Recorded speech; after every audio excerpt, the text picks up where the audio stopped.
आज की कहानी में हम आपको हाल ही में रिलीज हुई द केरल स्टोरी फिल्म से रूबरू करवाएंगे।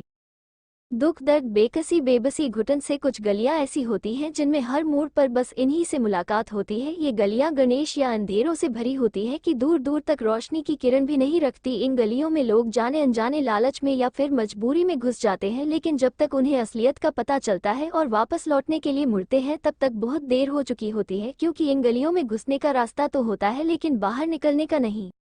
कुछ फिल्में ऐसी होती हैं जिनकी चर्चा राजनीतिक अखाड़ों में ज्यादा होती है। आगे बढ़ने से पहले जरूरी है कि हम लव जिहाद को समझ लें। लव का मतलब समझाने की जरूरत शायद ही किसी को सकती है, लेकिन जिहाद शब्द से शायद कुछ लोग अनजान। जिहाद एक अरबी भाषा का शब्द है जिसका मतलब है अपने मकसद को पूरा करने के लिए अपनी पूरी ताकत झोंक देना। और जब इस मानसिकता से ग्रसित लोग अपने मकसद को पूरा करने के लिए समुदाय विशेष की लड़कियों को अपने प्यार के जाल में कर उनका धर्म परिवर्तन कराते हैं, तब इसे लव जिहाद कहा जाता है। लव जिहाद के मामले अक्सर सुर्खियों में आते रहते हैं। पहली बार इसे फिल्म के जरिए दुनिया के सामने लाने का साहस कोई फिल्मकार जुटा सका है। हम 3 लड़कियों की कहानी बताती है जो लव जिहाद का शिकार हुई थी, लेकिन वास्तव में लड़कियां कौन थे, उनकी असल कहानी क्या है। आज हम आपको बताने जा रहे केरल एक ऐसा स्टेट जिसकी लिटरेसी रेट 100% है। अगर पढ़ाई लिखाई को समझदारी से जोड़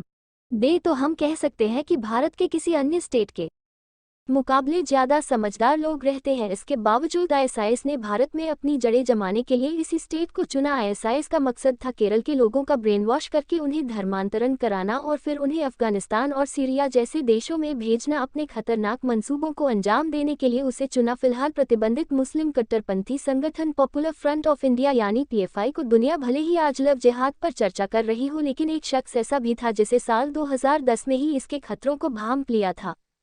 केवल इतना ही नहीं, उन्हें इस खतरे से पूरी दुनिया को चेताया भी था। वो शख्स और कोई नहीं बल्कि केरल के भूतपूर्व चीफ मिनिस्टर वीएस अच्युतानंदन ने एक प्रेस कॉन्फ्रेंस में उन्होंने कहा था कि पीएफआई अगले 20 सालों में केरल को मुस्लिम बहुल राज्य में बदल देना चाहता है और इसके लिए जबरदस्ती और ब्रेन वॉश करके धर्म परिवर्तन कराने का खतरनाक खेल खेला जा रहा है। साल 2020 में यूनाइटेड नेशंस ने एक रिपोर्ट में खुलासा किया था कि केरल में आरएसएस के आतंकियों की संख्या बहुत तेजी से बढ़ रही है, लेकिन अफसोस कुछ लोग अभी भी आंखें बंद किए रहना चाहते हैं। लेकिन आंखें बंद कर लेने भर से हकीकत नहीं बदली जा सकती। को अंधेरी गलियों में ले चल रहे हैं जिसमें कई लड़कियों के साथ 4 लड़कियां भी गई, लेकिन उसी अंधेरे में हमेशा के लिए खो गई। बात 2016 के अफगानिस्तान में किस लोगों को पकड़ा गया, उनमें से 4 लड़कियां केरल की थी जिन्होंने इसी साल अपने शहरों के साथ ऐसे ज्वाइन किया था। करे 4 बदनसीब लड़कियां थी आयशा, मरियम, फातिमा और फैला। मुस्लिम धर्म अपनाने से पहले के नाम भी सुन लीजिए। धर्म परिवर्तन करने से पहले आशा थी, सोनिया से सिस्टम, मरियम थी मेरे जेकब और फातिमा इच्छा थी निमिषा। इनमें से केवल निमिषा हिंदू थी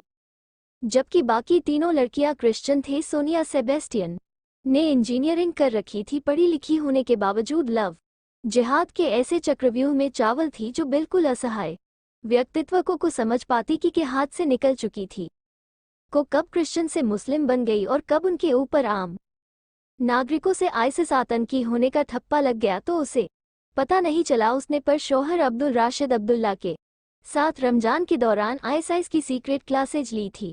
इसके बाद 31 मई 2016 को उसने पर शहर के साथ भारत को हमेशा के लिए छोड़ दिया। मेरी जेकब आईबी में नौकरी करती थी और मुंबई में रहा करती थी। मुंबई में रहने के दौरान उनकी मुलाकात अपने स्कूल के दिनों के दोस्त वेस्टर्न विंसेंट से हुई। वेस्टर्न इस्लाम कबूल कर चुका था दृष्टि से या बन चुका था या से मिलने से कुछ महीनों के अंदर ही मैनेजर ने अपनी नौकरी छोड़ दी और एर्नाकुलम लौट गए। दोनों एक दूसरे के प्यार में पागल थे और शादी करना चाहते थे। शादी के लिए मेनन को भी इस्लाम कबूल करना पड़ा। दोनों ने कहा कि अब, और 2016 में अफगानिस्तान चले गए जब इंटेंस मार दिया गया। मेरे निमिषा दोनों ही दोस्ती निमी यानी फातिमा की शादी बेस्ट के ही भाई दक्षता विल्सन से हुई थी। अपने भाई की तरह बक्सर ने भी मुस्लिम धर्म कबूल किया था। इस्लाम कबूल करने और निकाह करने के बाद दोनों भी अफगानिस्तान चले गए। खास बात यह है कि मैरीन और निमिषा अपने शौहर के साथ 2016 में लगभग एक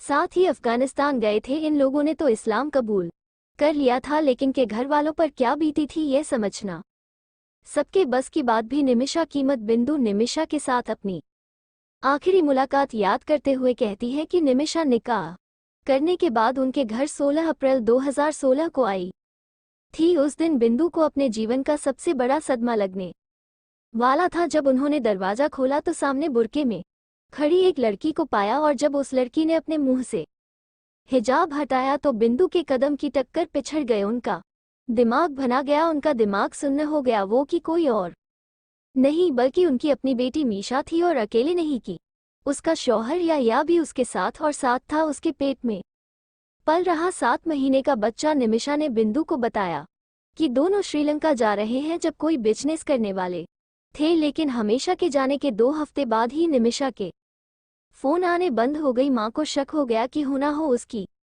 बेटी भी बड़ी मुसीबत में। 8 मई को शिकायत दर्ज कराने पुलिस के पास भी थे, लेकिन उनकी एक नहीं सुनी गई। लेकिन हमेशा की मां ने कभी हार नहीं मानी हो, या कि मां बाप से मिले जिन्होंने बिंदु को बताया कि फिलहाल उनके दोनों बेटे अफगानिस्तान में। जैसे से फोन तो नहीं, लेकिन अक्सर टेक्स्ट मैसेज करते रहते हैं। जिस दिन निमिषा की मां या ये के मां बाप से मिली थी, उसी दिन खबर ने दुनिया में एक नया तूफान खड़ा कर दिया। उसी दिन अफगानिस्तान में 21 लोगों का टेस्ट गैंग पकड़ा गया, और उन लोगों में से एक बिंदु की बेटी या और उसका भाई भी था, निमिषा कीमत। बिंदु की दुनिया हमेशा के लिए बदल चुकी थी। जब तक कि मेजर की मां खिलाती थी, अचानक से एक आईसिस आतंकी की मां बन गई ठंड। केरल स्टोरी में इन जैसी तमाम लड़कियों की दर्दनाक कहानी को दुनिया के सामने रखने की कोशिश की गई है। एक बात समझने की है कि असल में लड़कियों के साथ क्या हुआ, उन लड़कियों के अलावा शायद ही कोई जानता। लेकिन आखिर लड़कियों को भारत अफगानिस्तान ले जाने के पीछे कोई साफ सुथरा मकसद तो हो नहीं सकता। पूरी दुनिया जानती कि तमाम ऐसे गवाह हैं जिन्होंने आईसिस में महिलाओं के साथ हो रहे अत्याचार को अपनी आंखों से देखा कि उस आतंकी संगठन में भारतीय दुनिया के बाकी हिस्सों से सिलाई लड़कियों को पूजा जाता। और इराक के मोसुल में रहने वाले रीता हबीब 4 साल तक की कैद में रहे, और इस दौरान उसने अपने साथ तमाम अत्याचार तो है ही, बाकी तमाम लड़कियों के साथ हो रहे जुल्मो सितम को भी अपनी आंखों से देखा। वो बताती है कि आईएसआईएस के आतंकियों ने हर रोज पीटते, अपनी हवस की प्यास बुझाते और बाजार में उनकी बोली लगाते। उनकी माने तो आईएसआईएस के लिए लड़कियां महज सेक्स करने की मशीन भरें या के बाजारों में 9 साल तक की लड़कियों की मंडियां सस्ती, जिसमें खरीदार बुढ़िया लगाते हैं तो जीता लड़की उसकी। जब उसका मन भर जाता है तो फिर से उसे मंडी में खड़ा कर देता है। अगर लड़की ने गलती से जरा भी न नुका कर थी, उसके साथ अत्याचार की सारी सीमाएं लंघ दी जाती है। इसमें मैसेज के भूखे हवसी आतंकियों के सामने छोड़ देने जैसी सजा भी शामिल है। तो ये भी एक इनकी दरिंदगी के आगे कई लड़के मौत के मुंह में भी समा जाती है। इधर क्या बार बार प्रेग्नेंट होती है और बारे में बच्चा गिराने की दवा खानी पड़ती है, या फिर अबॉर्शन तक कराना पड़ता है। में सेक्सुअल स्लेवरी का एक सिस्टम बना रखा है, जिसके मुताबिक गैर मुस्लिम लड़कियों के साथ रेप करना बड़ा ही ने काम है। धर्म परिवर्तन भले ही बड़ा सा लगता, लेकिन असल में ये बेहद मुश्किल काम है। सबसे पहले लोगों का ब्रेन वॉश करना पड़ता है। इसमें धैर्य की जरूरत होती है। तो दिमाग में सालों तक किसी चीज को सीखा समझा उसे पूरी तरह सीरीज करना और फिर नया डेटा फीड करना कितना मुश्किल काम है। जरा सी भी जल्दबाजी या घबराहट और बना बनाया खेल बिगड़ जाता है। लेकिन जब इस काम में लग यानी प्यार मोहब्बत का सहारा लिया जाए तो काम कुछ हद तक ही सही लेकिन आसान हो जाएगा। कुछ समझदार लोग लव जिहाद को नकारते भी एक राज्य कड़वी सच्चाई बन चुकी है, जिसे निकलना ही होगा। लव जिहाद का मतलब धर्म परिवर्तन के बाद अफगानिस्तान या सीरियल जाना ही नहीं होता है, बल्कि इसका मकसद अपनी संख्या को बढ़ाना भी। वैसे ये भी सच है कि फिलहाल देश में जिहाद से जुड़ा ऐसा कोई सटीक डेटा उपलब्ध नहीं है, इसे पता चल सके कि देश में कितने लोग लड़कियां इसका शिकार हुई है। लेकिन इसका मतलब यह नहीं है कि लज्जा जैसी चीजें नहीं करती है। केरल, कर्नाटक का और वेस्ट बंगाल इसकी गढ़ा है। लव जिहाद के कैसे जाते रहते हैं, लेकिन पिछले कुछ सालों में इसका दायरा कई और राज्य तक बहुत तेजी से फैला है। अक्टूबर 2009 में ही केलो कैथोलिक बिशप काउंसिल ने दावा किया था कि लगभग 4500 लड़कियों को लव जिहाद का निशाना बनाया गया। वो हिंदू जनजागृति समिति ने आरोप लगाया था कि अकेले कर्नाटका में ही 30,000 लड़कियों का धर्म परिवर्तन किया गया है। फिल्म को लेकर शुरू से ही विवाद रहा है। फिल्म के टीजर में 32,000 लड़कियों का जिक्र किया गया जिससे विवाद हुआ, लेकिन यहाँ ध्यान देने योग्य बात यह है कि फिल्म में कहीं भी यह नहीं कहा गया कि सभी लड़कियां केरल की है। अब आईएसआईएस के चुंगल में कितनी लड़कियां हैं इसका कोई भी प्रमाणित डेटा मौजूद नहीं है, लेकिन जिस हिसाब से दुनिया के तमाम देशों से लड़कियों पहुंचाई जा रही थी, आंकड़ा सही हो सकता है। ये भी जरूरी था कि फिल्म मेकर्स को ये डेटा देते समय इस बात का ध्यान देना चाहिए था, जिसे फिल्म विवादों से